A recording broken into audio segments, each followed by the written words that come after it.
Welcome to Outrage Overload, a science podcast about outrage and lowering the temperature. This is episode 70.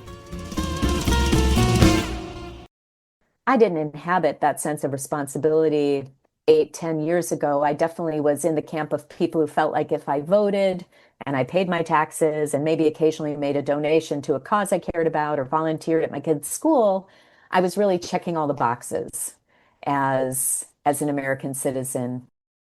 That's Kristin Hansen, Executive Director of Civic Health Project. That's different in me now. I personally feel a much greater sense of responsibility to construct the American future that we want. And I recognize everybody is in a different position to step into that sense of responsibility. And it took me a long time. It took me a long time to awaken to that sense of responsibility. I decided that making a career change with my feet and doing that visibly would be a sign, at least to other people, that it is important to think about our roles and responsibilities as citizens. I didn't particularly have bridging muscles 8 or 10 years ago to contemplate and try to understand and inhabit different worldviews among my fellow American citizens as much as I have tried to in the last 8 to 10 years. And while I still don't claim to have perfect vision as far as that goes, I think I've come a good distance. And I love that. I mean, selfishly, I love that because I feel that it's made my heart much more open to a much wider set of people and experiences and opportunities in the country than I ever could have imagined. On this show, we've often heard from experts warning us about the harms of social media and technology, how they fuel division, outrage, and tribalism. But there's another side to that story, the hopeful, forward-looking efforts to use technology for good. And that's what we're going to talk about on this episode of the Outrage Overload podcast. I'm your host, David Beckmeyer, and today, Kristin Hansen joins us to talk about Normsy.ai, an ambitious new initiative aimed at restoring civic norms and constructive dialogue in the place where we're most likely to encounter such discussions, online. There's a lot here, so let's get right to it. Kristin Hansen, thank you so much for making time for our show. Thanks for having me. Before we dive into some of the specific tools and things we want to talk about today, tell us a little bit about Civic Health Project. I know as the executive director, you're making some big changes there. So what's behind the new direction? Yeah, thank you. I have been the executive director of Civic Health Project for about 7 years. And during those years, we have focused mainly on advancing our own understanding and the country's understanding of the problem of deep division. And even more importantly, the kinds of solutions we could apply to our political, social, cultural, geographic, racial, faith-based divisions and apply those and scale them up so that as a country, we can feel less divided, more connected, and more capable of problem solving together. So I guess I would say that over those 7 years, we've gone through a few waves of focus and investment. Initially, a lot of our focus was on the academic research and the social science behind division, making sure that we understood it and that solutions were grounded in social science theory. And then we kind of moved out into and embedded ourselves in the massive teeming grassroots field of bridge building organizations, hundreds of them, which many people still don't know, across the United States, doing important work every day in communities, in our civic institutions, and at local and national scale to apply those social science insights about why we feel divided and how we can overcome that sense of division in our country. But you also asked about our new direction. And yes, I'm so excited to be talking with you today, especially because Civic Health Project has just recently announced that this year and in the foreseeable future, we're going to be doubling down on investing in a space called social cohesion technology. Taking what we've learned from the research and from practitioner experience in the real world into our digital and virtual spaces. Because I think we've all had the personal experience of being able to connect and socialize and integrate with people in our physical world, the people we work with or go to school with or go to church with. And yet somehow when we go online, everything feels like division on steroids, right? So how could we unwind that? How could we make our digital and virtual spaces feel a little bit more like the physical spaces we inhabit, where somehow we seem to know how to treat each other a little bit better than when we go online? Well, interesting too, because we spend so much time. For a lot of people, that is the only time they engage in politics, or one of the main times. So yeah, I think that and you also mentioned scale, and that comes up a lot when we've had a lot of social science scientists on the program and others as well. And scale seems to always be the big question. Like, how do you scale this? How do you scale this? So tell us a little bit about that. And I guess we might be jumping ahead of some of the other questions I had in mind, but let's see where we go with that. I love the question. So let's start by talking about the name of this podcast, Outrage Overload, and the very idea that when we go online, we very quickly get overloaded by outrage, right? Whatever social media platform we're on, whether it's kind of a left-leaning or a right-leaning platform, if it's X, Facebook, Instagram, Discord, TikTok, Reddit, you name it, we can very quickly feel outraged and overloaded by the toxicity and the divisiveness of the conversations in which we find ourselves. So, you know what? That's proof that all of this can scale, because the toxicity scales, the division scales. So the real question is not, can this stuff scale, but can we do it in reverse? Can we kind of take and hack the mechanisms that have enabled outrage to scale and flip that around so that cooperation can scale, so that problem solving can scale, and maybe most importantly from our perspective, so that the kinds of civic norms and social norms that we are cued to develop and learn and embrace and model in our real world day-to-day lives can also carry over into online spaces. Because the truth is, as humans, yes, we're all wired for outrage and division and tribalism, but the social science tells us we're also wired for cooperation, for groupishness, for connection, for belonging. And just as we seek those things out in the real world, we've got to create opportunities for people to find those things online as well, to find connection, cohesion, belonging, and problem solving opportunities as well. And that's what social cohesion technology is all about. It's about taking the mechanisms that have been perfected by trolls and putting them in the hands of the anti-trolls, the trolls for good, taking and breaking the algorithms that have been designed to maximize outrage and instead implement algorithms that reward cooperative, pro-social, pro-normative behavior between humans. It's all possible. It's all been rigged. We can unrig it, and we can do it at scale. Yeah, that's encouraging. So you mentioned trolls, and you can tell me if I sort of got this right in kind of understanding your framing. But, a lot of people talk about how online behavior is sort of a problem of bad actors and trolls. And I think in your framing, you're suggesting there's broader structural or systemic problems. Do I have that right? And can you unpack that a little bit? Yeah, absolutely. I mean, there's platform design, there's algorithmic design, and then there's the design of us as humans. We're all actors in this, and I would say we can all be good and bad actors. So by that I mean, I think most social platform companies, they don't intend to have ill effect. They intend or were founded to have good effect.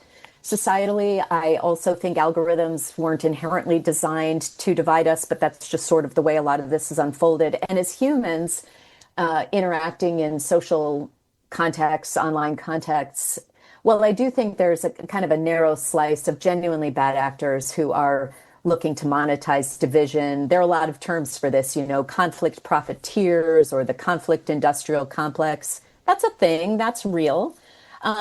Most of us are just humans doing human, right? We get triggered, we react to things, we defend our tribes, we attack other tribes. All of this wiring is in us. And those impulses show up in our physical lives as well. And that's where the social cues and the coaching that comes from important people around us, our parents, our teachers, our peers, matters so much. How do we create or instantiate those roles online so that when we're just being a fallible human in these social contexts, we're still receiving good cues that are reminding us, hey, this isn't how we treat each other, or this is not serving the problem solving goal. And this will kind of lead us naturally into a conversation about Normsy, our current project, which is really designed to do what I've been alluding to. It's this idea that just as we kind of need upstanders and modelers of norms in our personal lives, the parents, teachers, coaches, pastors, you name it, who have helped shape us into the people we are, we kind of need that online too. We all do.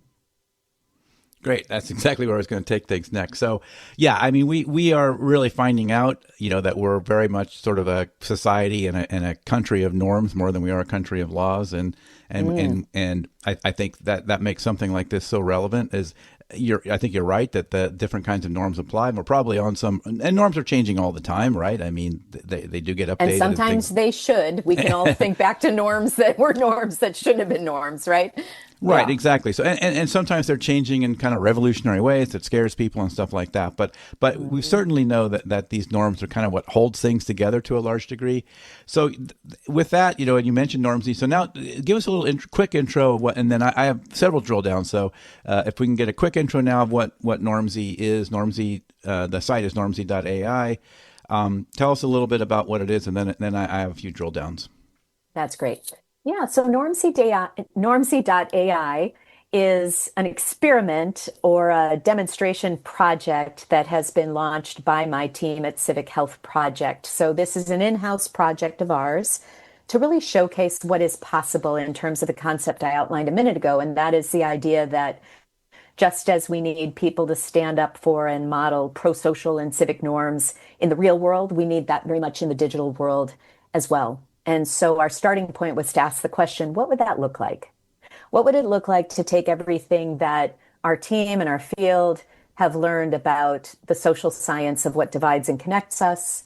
What have we learned from the grassroots work out in the field that is connecting people across deep divisions that we could port across into social online spaces so that there is that person in the proverbial room who is just that little bit of conscience, that little voice that's in there saying, hey, I get where you're coming from. I understand why you might feel inclined to attack this particular individual or group, but let's think about the way you're going about this. Let's think about the means of engagement here. And is this really the kind of community we want to forge or the kind of conversation that we want to have? Should we instead be reflecting on pro-social and civic norms that we all carry in our heart, but it's too quick and too easy to drop them in these online interactions that are depersonalized and thereby easily dehumanized. We just want to be in there as that voice that is speaking up on behalf of those norms. And then I can go a little bit further into how we do that, and more importantly, how do we make that scale? Yeah, I mean, there's so much stuff I want to ask, but yeah, before we go on, let's go ahead and do that. Let's just walk through like a real world example of how it works. Like, how is a toxic post flagged? How does the human? I know it has a human plus AI model in there. That's right. And how do they engage? How does that human plus AI team engage? And then what does that impact look like in a real world example? Well, the origin story behind Normsy, the inspiration for us was learning about a phenomenon that was already quite common in certain social environments and platforms, which is the notion of counterspeech. It's the idea that when certain individuals or groups are being attacked or threatened online, that it was important to have other people come into that conversation and quote unquote counterspeak on behalf of the individual or group being subjected to attack. So that was some of the original impetus. We learned that there were individuals and groups, not just in the US, but all around the world, engaging in counter speech, sometimes in a sort of an ongoing, responsive way, other times in a very focused, swarming capacity. But what we thought about were two variants on this. The first was a lot of counter speech that we had learned about was focused on threats of violence, focused on truly dehumanizing and denigrating attacks on disadvantaged or marginalized groups. And we wondered, well, what about in the US context with political polarization there's not necessarily a clear aggressor and victim. It isn't so much about protecting one side from the other. It's more about helping these two sides that, for all practical purposes, are equal. I mean, we see that play out in our elections every 2 or 4 years. How do we get these two forces to engage and play together more constructively online, which is what the work of the US bridge building field has been on a grassroots basis for years and years now. So that was one variant, was kind of moving from aggressor and victim models to constructive engagement across political differences. And the other variant that we considered was, well, human counterspeech seems very important and powerful, but how do you scale it? And that's what made us start to look at the question of, could you supercharge counterspeech, not by replacing the humans doing it, but by boosting their capability and speed and impact with the combination of social science research, describing what's effective when you engage in one of those threads as an upstander, and also incorporating leading edge technology tools, particularly out of the world of AI, so that this notion of one human speaking up online to defend pro-social and civic norms could do so, leveraging all of the best social science insights and leveraging the most groundbreaking AI-powered tools. Well, being an observer of a lot of these interactions and these spaces, it's certainly challenging. I mean, I see people sort of try to do this sometimes, and it often just it just gets worse. It's and people see what they want to see in these messages. The road to hell is paved with good intentions, right? Yeah, and so I guess I'll skip ahead to that a little bit. I saw a recent, you probably know about this work, but I saw some recent research about one of the most effective, sort of, they were looking into misinformation kind of things. And one of the most effective interventions was something as simple as, reliable or accurate information is important. In other words, it took no stance. You're not lying. Nobody's, you're not telling the red or blue. It didn't have a partisan message. It just said something like that. I'm probably not getting the language quite right, but it was something pretty neutral like that, quality information is important. And they found that simple prompt was much more effective than sort of like even the community notes type stuff with readers added context and anything else like a fact check. Fact checking, content moderation, right. Well, Yeah. Actually, the right answer is, yeah, everyone loves hearing that, right? Right. Well, actually. Yeah. Actually, you're wrong. Let me tell you why. Yeah. One of my mantras that I repeat often in this work is trust before truth, feelings before facts. I would never say that quality information doesn't matter. I would just say that you kind of have to pave a road to that, which is trust. It's through trust, it's through relationships, and it's through recognizing and understanding the feelings, motivators, and incentives of receivers. All of us receive and process information, and we're susceptible to bias, every single one of us. And so the notion that you have to build a scaffolding of trusted relationships, intermediaries, connection points to find shared truth is something that I've found to be compelling. And yes, that kind of intervention that you described, that's exactly the sort of intervention we're testing with Normsy. You had asked about the mechanics of it, how does it actually work? And so let me get into a little bit more granular detail about what we're experimenting with and what we're finding. So if you think about this conceptually, the idea is that somebody puts a post out on social media. It contains content that is, you could call it toxic, you could call it norms violating. It could come from somebody who's left-leaning. It could come from somebody that's right-leaning. We all contribute to toxicity. So then the question is, well, how do you engage with that in such a way that you might be able to shift the normative environment positively? Okay, so that's like the basic concept, but then you have to translate that into real mechanics. So here's where the rubber hits the road for us. First of all, we're operating today just on one social platform, and that is X. So our Normsy application integrates directly with X, and our users are integrating their dashboard on Normsy with their own X account. And I want to emphasize a couple of important things about this. First of all, we are not assuming any change to the regulatory environment. We're not trying to constrain anyone's free speech. And we are not assuming any change to the platforms by X or anybody else. We're simply taking the environment as is and saying, how do we engage speech with more speech? And what kind of speech would be effective in the ways that we hope? And when I talk about effectiveness, I also want to say it isn't so much about trying to change the person who posted the original content that might be perceived as toxic or norms violating. What we're really trying to do is influence, inspire, and persuade the audience that's reading this exchange to take a pause, take a beat, and think, I kind of like what that Normsy person is saying about civic norms, about shared values, about the way we should treat each other, about decency and civility and dignity. I like that. And so ultimately that's the audience that we're hoping to influence. And it's just little drops, little drips and drops of water coming into the comments thread.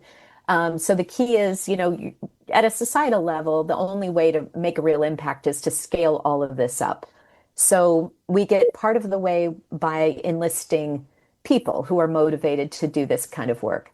We get part of the way by tuning and refining the tools that are identifying the toxic content and then generating suggested responses. And then we get part of the way by scaling up our ability to understand the algorithm and kind of hack the algorithm so that our responses get shown and seen a lot. At the end of the day, that's the goal. We want our Normsy interventions to be seen by a lot of audience members on X and then eventually other platforms that we might migrate to. Yeah, that's great. And one piece you mentioned there I think is really important too that people often miss when they're involved in these dialogues. Your audience isn't always or even isn't centrally the original poster, like you say, right? I mean, your audience is this. There's a lot of people seeing those messages, right? That's right. And I think we can forget that. Like we're looking many times, we're looking to win. I'm going to win this argument with that one person, but you might lose it with everybody else, right? Right. Right. Yeah. I'm really delighted to share that we ran our first lab study just over the past month and a half. We just got the results back. And this was a study of over 1,000 survey respondents, and we selected for political diversity. So we had survey respondents who identified as right-leaning, others as left-leaning, and others as independent or unwilling to associate one way or the other. And we tested the sentiment of people who did and who didn't see a Normsy intervention. And I was kind of braced and prepared for not seeing any discernible movement at that scale of study. It was really surprising and gratifying to see that on several of the outcome measures that we were looking for, we saw statistically significant change in that audience. And by change, I mean things like when you compared those who did or didn't see an intervention, those who did see our intervention were more likely to see the original post as harmful versus helpful.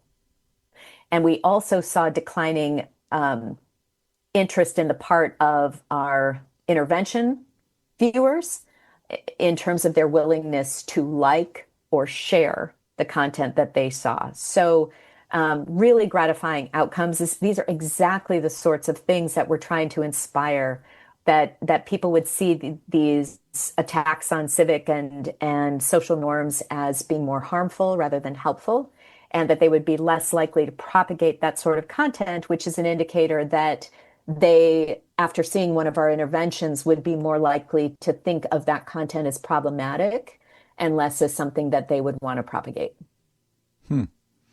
Yeah, I know. It was really, really exciting and galvanizing in terms of our commitment to scaling this work.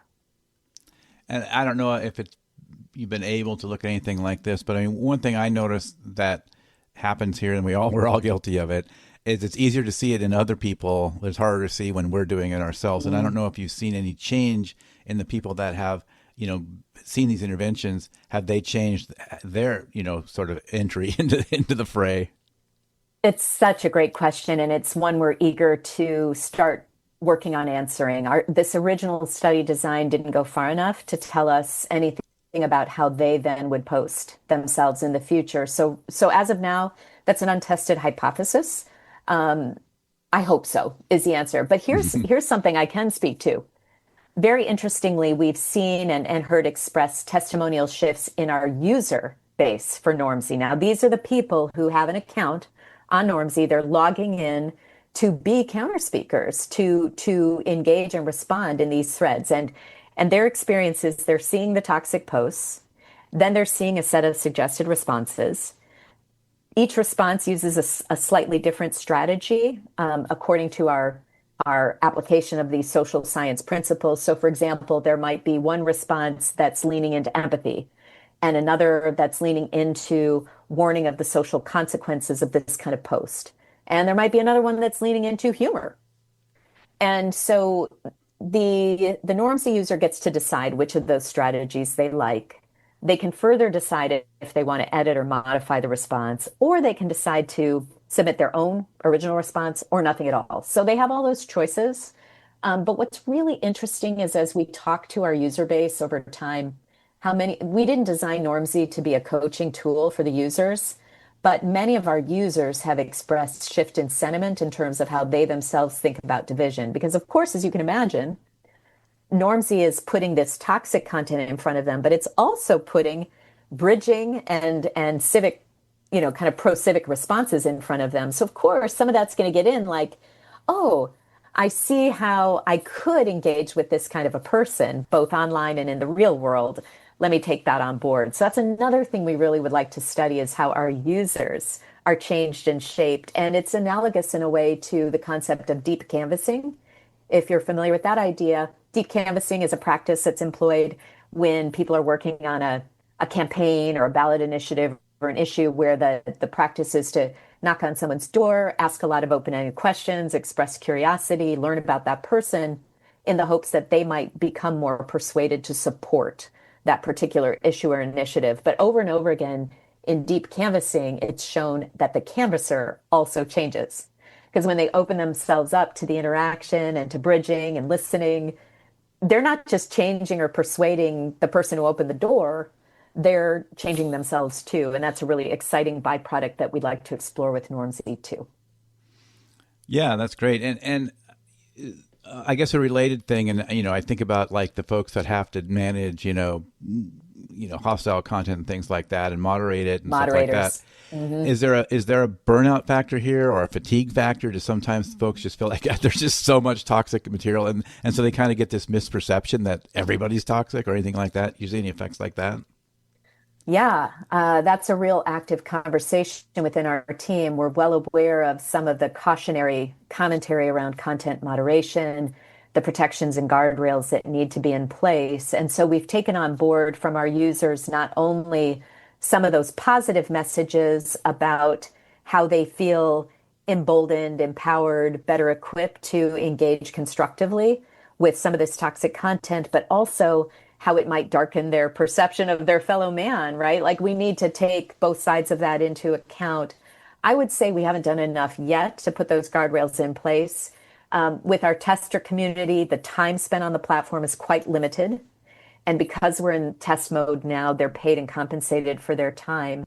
But this is something we're really actively discussing as a team now is for ethical, moral, and practical reasons, how do we ensure that we're not putting our users and testers in harm's way, because certainly there is an impact from engaging with negative, divisive, toxic content in such a concentrated fashion as what's coming through our dashboard, for sure. Mm-hmm. Yeah. We've talked about scale a couple times. In the near term, or relatively near term, say the next couple of years, what does scaling look like for Normsy?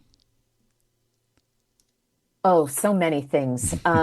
Yeah, when you ask me that question, I see an array of levers in front of me, right, that I can imagine. And it's getting as many of those levers switched into scale mode as possible, because unfortunately it isn't going to be one thing. It's about everything from how many accounts we're tracking, and there's an expense for every account we add, to how many people can we onboard onto the platform, to how fast is our combination of prompts. We have our classifier prompt, our context prompt, our response prompt. So can we remove the friction from all of the analytics that are happening behind the scenes? And then can we go multi-platform, right? All of those things will help scale the work. But I will say the biggest inhibitor to scale is the throttles in the algorithms. And if you go online and search on how do you hack the X algorithm, there's reams of commentary out there about how hard it is. It's very opaque, it's very dynamic, and it is wired for engagement, as most social algorithms are, and therefore you can have really bridgy content, you can have really pro-social content, but if it's not engaging, it's not going to be rewarded by the algorithm. So that is by far our biggest scaling barrier, is getting the algorithm to support and share and distribute the content we create. But we're hopeful. We're hopeful. It's a formidable foe, but we're taking it on. Yeah, for sure. Because of course they're looking for that stuff that gets people riled up, right? So yeah, you got to figure out how to get Yeah. engagement on that content. That's Um, right. Because remember, we're taking all of it as a given. There are people and teams out there that are working on different kinds of ranking algorithms, like bridging ranking. There are platforms like Blue Sky that are really committed to the idea of equipping users to define their feeds and the rankings that they want. So that's brilliant. There are people working on the regulatory environment. There are people working on platform design. So people are tackling all different dimensions of this, from more upstream to more downstream. We've just chosen our lane with Normsy to say we're not trying to we're not trying to lobby for regulations. We're not trying to build a new platform. We're not trying to change the existing platform, and we're not trying to deprecate or suppress anyone's speech. We just want to talk.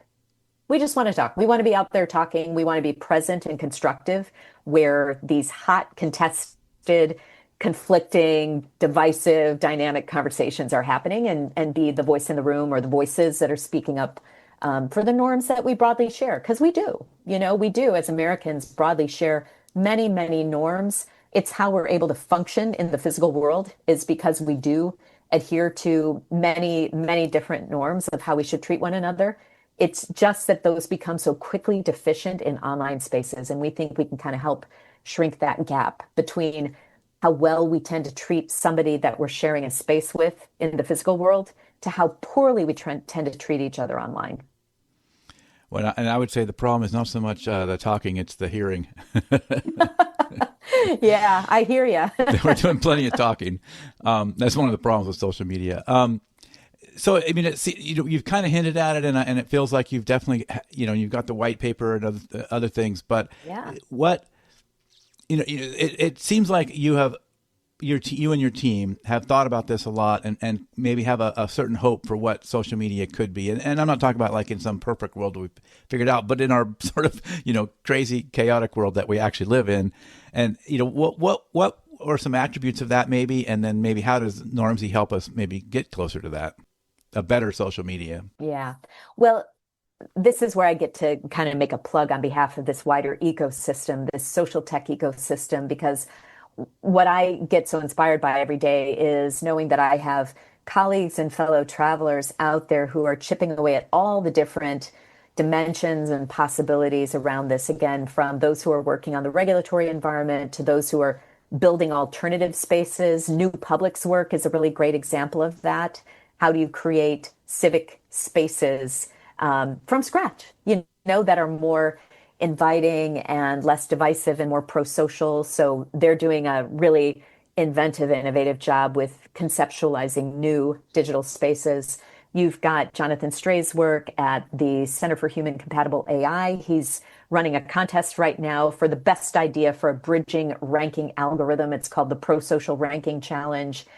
So as you can see, people, and Plurality Institute, they've got a project running alongside our Normsy project that's operating on Reddit and providing kind of a AI empowered coach that supplements the work of human moderators on Reddit, again, to kind of supercharge these good-hearted humans with tools and capabilities that can be boosted a bit by AI technology. So that's Bridging Bot. Again, I don't think there's a single silver bullet here. I don't think it's that one solution's going to rise above the rest. I think this is a multifaceted set of challenges and opportunities. And broadly, we're kind of cohering around the idea that we are a social cohesion technology ecosystem. And we even have a council that supports that idea, which is the Global Council on Technology and Social Cohesion. And within that, all sorts of exploration around bridging technology, deliberative technology, balanced news technology. There are whole categories of innovation happening. It's really exciting. Yeah. Yeah, there's a lot going on for sure. And I think that's one piece I try to do in this podcast is expose some of that, because it's not always getting that much attention in the news and things like that, right? So there's a lot going on out there. That's right. So speaking of that, if listener hears this and thinks I want to be part of this, what can they do? Can anybody join this, or how does somebody become a responder, or what are you looking for? Yeah, actually, we have a form available online at the front page of Normsy.ai. So if you're interested in joining this effort as an individual or a group, you can go to Normsy.ai and fill in the interest form, and we'll contact you from there. We do have an onboarding process. It's not super onerous, and we're excited for people to test and play with the platform.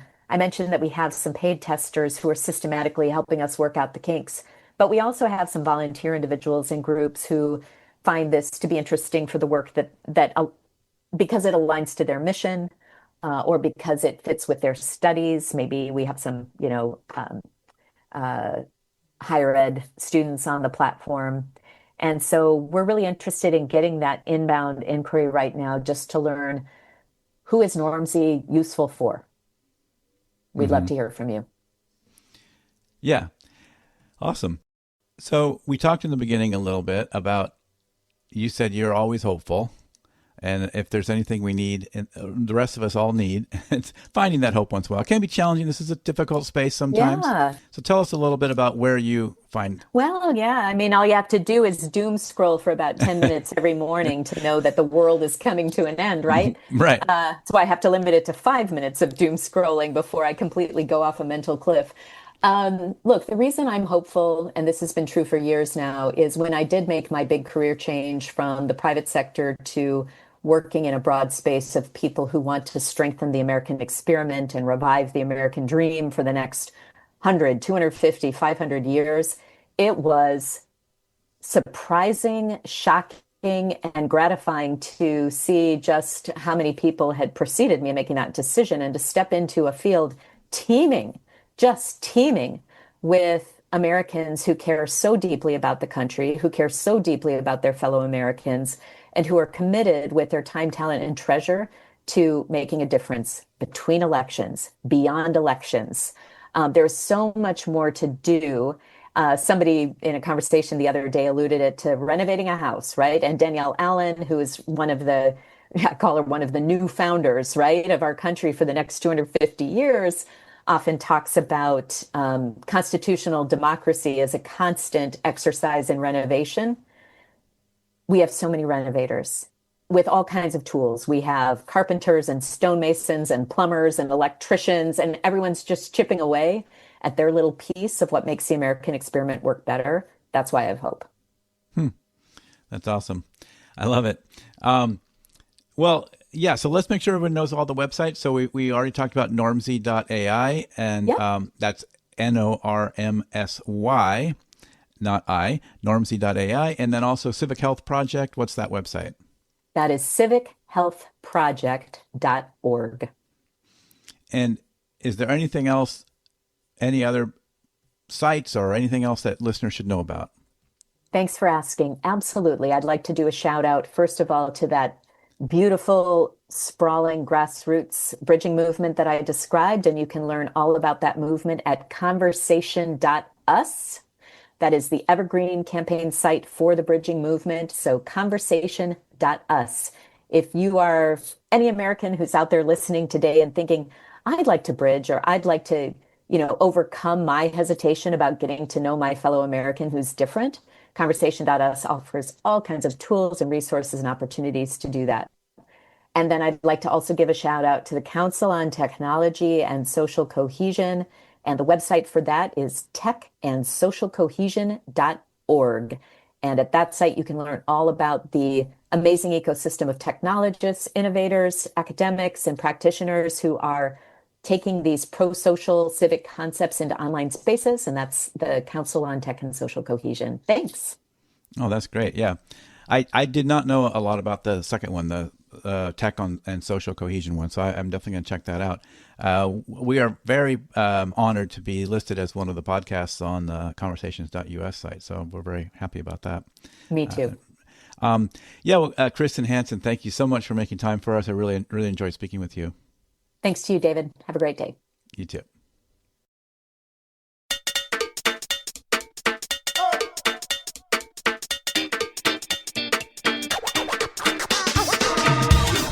That is it for this episode of the Outrage Overload podcast. For links to everything we talked about on this episode, go to outrageoverload.net. Want to dive deeper? Check out my Substack at outrageoverload.substack.com or outrageoverload.net/newsletter for more insights beyond the podcast. Subscribe, comment, and join the conversation. If you found this episode valuable, please share it or leave a review. It really helps. Thanks for listening, and I'll catch you next time.